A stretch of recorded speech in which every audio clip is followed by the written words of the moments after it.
I'm Dr. Beth McDougall, and I am here with Dr. Alexa Henderson at Clear Center at JYZEN.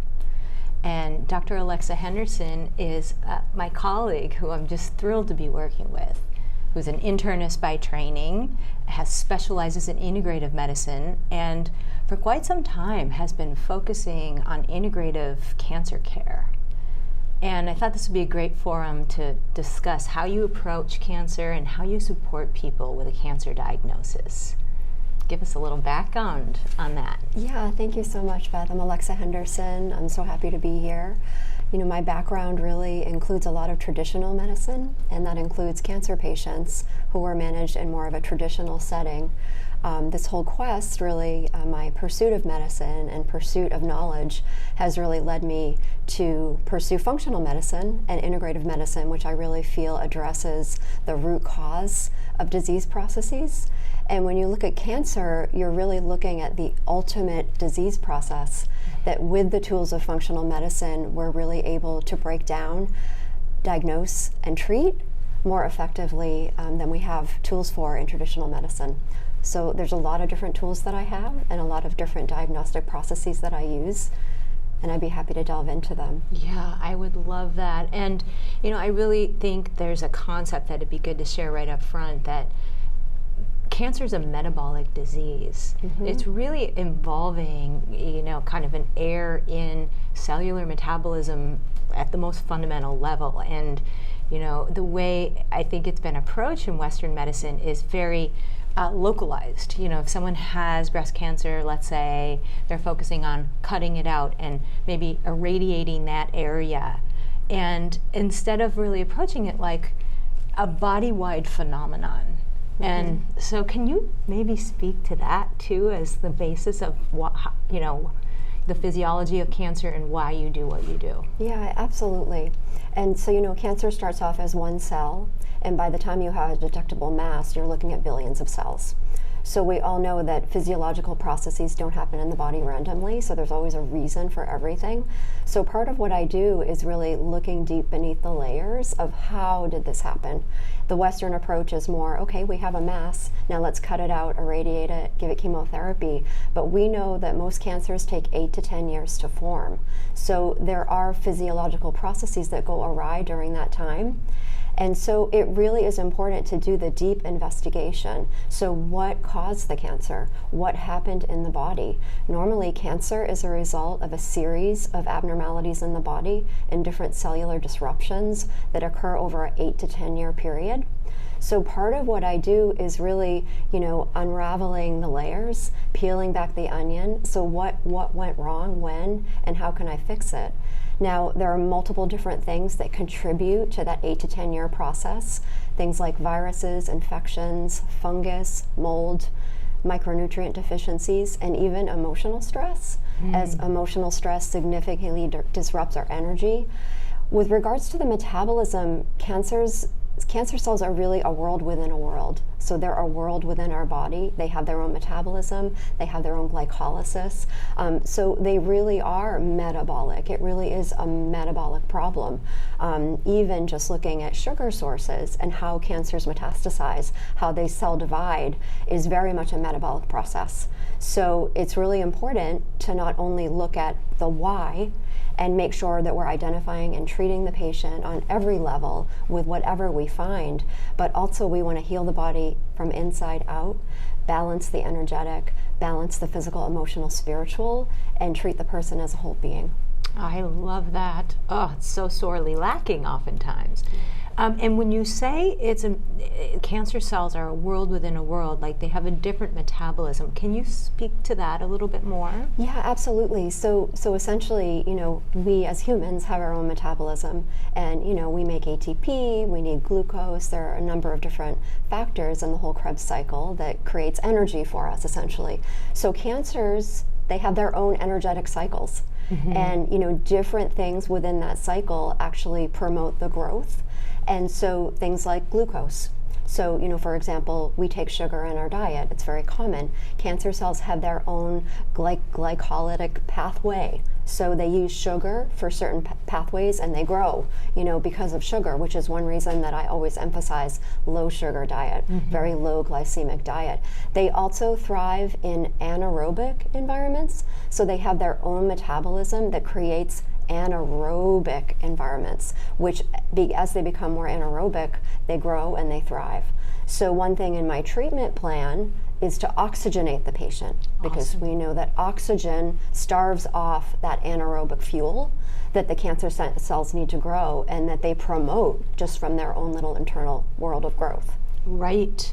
Yeah, I've always thought that and said to patients that cancer thrives in a high sugar, low oxygen, acidic environment. Yes.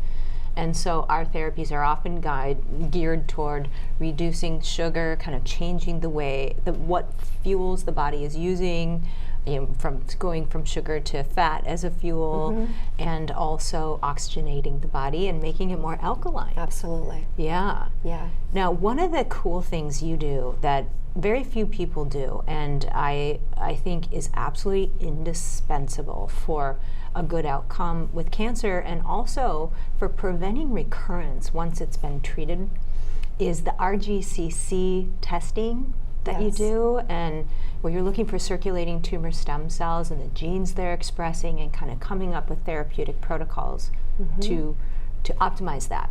Can you speak about that? Yeah, I'd be happy to. So, when we talk about the 1 cell to a billion, we're really looking at the modern way to detect cancer, which currently is usually a scan, or a mammogram or a colonoscopy. But really what we're looking at here is how can we get down to microscopic from macroscopic?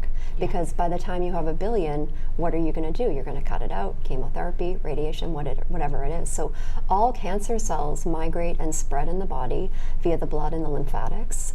And so typically what you'll see is a cancer patient that has treatment, they're in remission, and then 3 to 5 years later, they find the cancer again. Why? Because they have circulating tumor cells that are left undetected in their blood.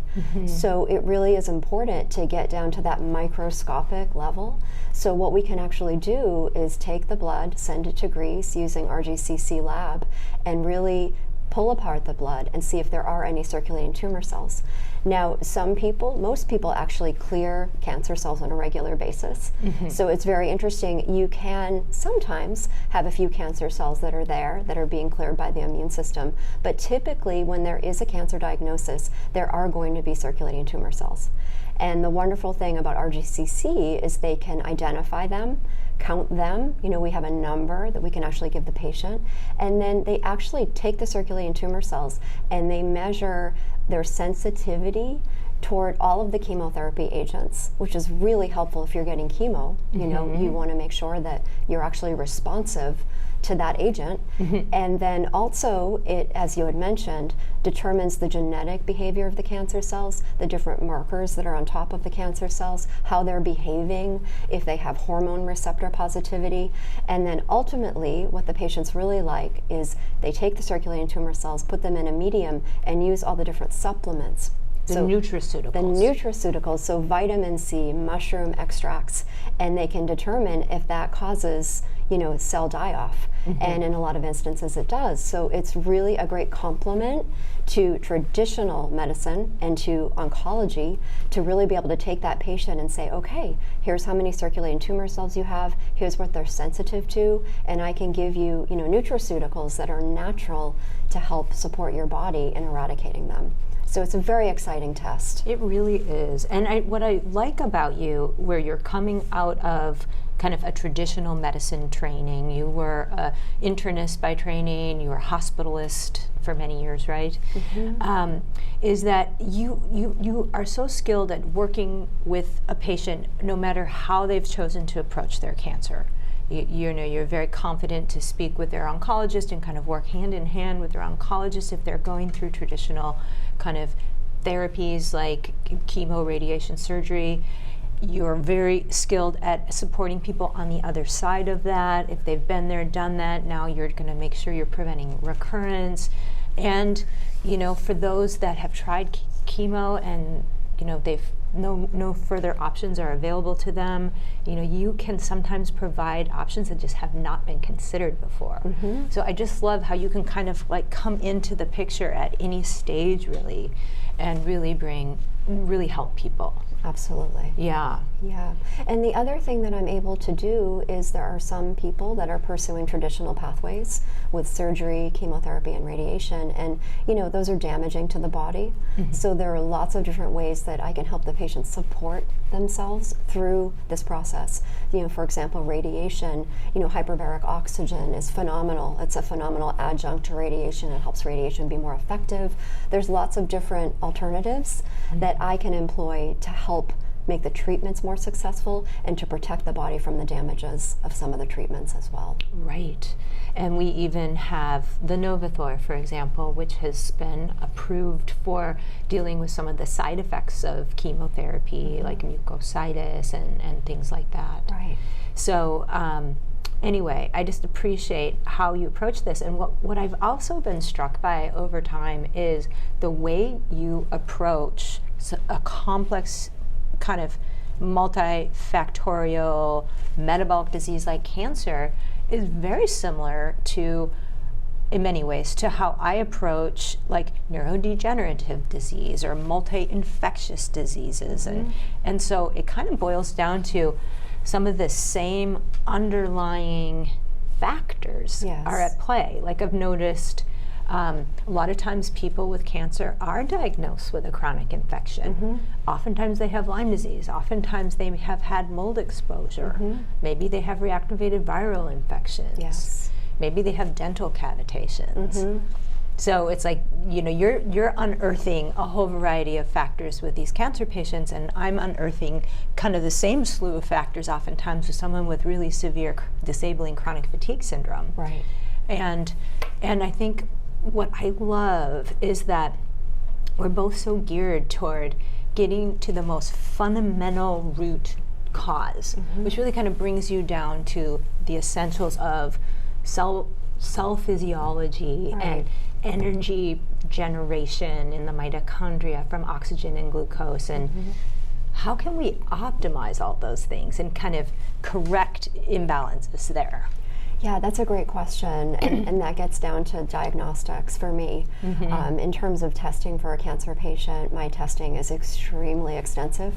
So, I'm looking for everything. I'm looking for viruses, latent viruses. I'm looking at, nutraceuticals. I'm looking at micronutrient. I'm looking at the gut. But in terms of optimizing cellular physiology, that's really what it's all about. Because the cancer cells, we need to really get down to that physiological mechanism that's causing them to grow. And so then how do we do that? And some of the additional testing I can do is really helpful. There's a test called the PHI, which is phosphorus-hexoisomerase. And that is an enzyme that's produced in the glycolytic pathway for cancer cells. And it's really a measure of anaerobic metabolism. So, for example, if I test the PHI and it's high, I can tell that that patient has a high load of anaerobic activity, if you will, in their body. Wow. And yeah, it's really a great test. I didn't even know about that. And yeah, and then I can augment with oxygen, with ozone, but it also helps me track the progress of their cancer. I've had patients that have said to me, a lot of patients don't want to do traditional treatment. And they tell you, right up front that they don't want to. And I had a patient that had prostate cancer, very high PSA, and he was able to completely reverse his PSA down to normal with EbO2 and rectal ozone. So it's really amazing how powerful oxygenating the body can be. Right. And we can actually measure it. Yeah. So it's really good. The other thing is, there are certain immune function tests that I can do, like the nagalase test. The nagalase is an enzyme that's secreted by cancer cells, and it degrades the macrophage, and the macrophage is one of the powerful immune killing cells. So I can measure that as well and help supplement the patient with whatever's missing, if the nagalase is high. So there's a lot of different things I can do. I try to leave no stone unturned in the explorative diagnosis part of what is going on from a root cause with the patient that I can help optimize. Because even if the cancer is treated, if those underlying problems are not addressed, the patient's never going to heal. Right. Right. And so really, it's not just about treating the cancer, it's about healing the body. That's right. Yeah. And it's so that there is no recurrence. Right. That's the goal. That's right. Yeah. And restoring health, physical, emotional, spiritual. Can you speak to that piece of it for a moment? Because I think that is just such a fundamental layer here, is really where all disease originates, is these kind of stored traumas in the body and kind of unprocessed emotions that are trapped in the system. And how do you deal with that with people? Yeah, so with the cancer patients, it's hard because that is really one of the primary drivers. Yeah. It's, shocking to hear, because we think of everything as being physiological, but you have, when you have chronic stress, when you have PTSD, when you have unprocessed emotions, the hormone cortisol is abnormal, typically high. Yeah. The sympathetic, parasympathetic. So we're looking at the adrenal glands, which are the regulator. They're the foundation of our health. So when you have disruptions in those hormonal cascades within the adrenals, cancer cells can grow because your immune system is dysregulated. Yeah. So really, that's the other part of this that's critical, is for some reason, those cells escaped the immune system. So what can I do to now fix the immune system, augment the immune system, so that we can get back down to where we're supposed to be, where the immune system will attack and kill. So, the emotional part is very interesting. I think of it as a significant disruption in the body's energetic force, if you will, when you have trauma, when you have unprocessed emotions. So your body is not energetically functioning at the vibration at which it should. And that results in disease. And particularly with cancer, there's a lot of unprocessed emotion. So it's very critical as human beings that we're addressing all that, addressing our past traumas, making sure that we're healing ourselves all the time. So it's a very, very interesting, very important, very under-recognized piece to this whole puzzle. Yes, and are you encouraging people to do their own work in meditation? Are you referring them to specialists? Are you kind of holding up a mirror, shedding light, yourself? And how do you best work with people on this level? It's a great question. It depends on where they are in the spectrum. Yeah. I have a lot of patients that are completely in denial that there could be anything emotional. Yeah. Sometimes that's male, female, gender related as well. But if they're able to see it, which most people, it's really interesting, when you ask them, they will tell you, this is how I got cancer. This is when I got my cancer, which is fascinating to me. That they'll tell you, at this point in my life, I was a caregiver, I had this stress, I went through a divorce. And so it's very common. And so then what do you do with it? So there are lots of different ways. I encourage all my patients to see a psychologist and really talk about the emotions, meditation, tools that we have here like bioresonance. There's another therapy called EVOX that helps with frequencies of reprogramming, emotions in. When you speak, you can tell from someone's voice what's missing and what traumas they may or may not have, and then reprogram. Sound therapy. There's really a host of different tools that I think in medicine and even in functional medicine we're just beginning to really see and start to employ, which is really exciting. It is, and we're building out kind of resources in this area here at JYZEN because we recognize it as such an important piece, to all illness, really. Yeah. And so I just love working with you, Alexa, because you recognize the importance of dealing on all levels when approaching somebody, and you're one of the most holistic thinkers and also deeply intelligent people that I've gotten to work with. And so it's an absolute pleasure Thank you. to work with you. I'm so honored to be here. Thank Is there anything else you wish to share or about your approach? I just think, for patients out there that are wondering, that have a cancer diagnosis, I want them to know that there is hope. Yeah. And there's so much more that we can do. We're just barely scratching the surface in traditional medicine of how to treat this problem. And there really aren't a lot of options for the future. But, here we have all kinds of options. We really want to restore health. We want you to feel good. We want patients to do well. And again, to heal from inside out and to restore health. So there really is so much hope. And that's one message that I always want to make sure I'm really clear on, that we can provide hope and we can help. And sometimes that is one of the most important things. That's right. Because really, you have to believe it's possible in order to heal. You have to manifest it. That's right. Yeah. And when you do that, you can align with the universal energy that carries it for you, and it can happen. You can manifest it. So it's really important to manifest your own healing and believe it and see it. See yourself healed. And it truly is a miracle, but it truly is possible. I agree. Yeah, awesome. Well, thanks for joining us, everyone. I hope this was helpful, and I certainly found it educational. So, thank you all so much. Yeah.